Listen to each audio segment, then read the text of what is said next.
Hi అండి, అందరికీ నమస్తే. ఈరోజు మనం చేయబోయేది రవ్వ కేసరి. బొంబాయి రవ్వ కప్పు, పంచదార కప్పు, నెయ్యి కప్పు, జీడిపప్పులు, కిస్మిస్, క్యారెట్, పాలు కప్పు, ఫుడ్ కలర్ వేసుకో, కిస్మిస్ వేసుకో,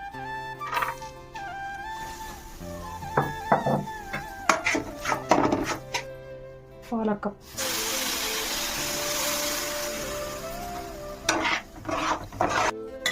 కప్పు పాలు వేసాక కప్పు నీళ్ళు కూడా వేసుకో. ఇలా బొంబాయి రవ్వ ఉడికాక పంచదార వేసుకో.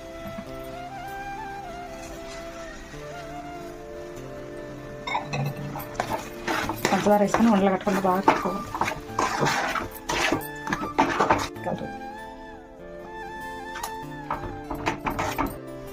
ఇలా అయ్యాక యాలక్కాయ వేసుకో.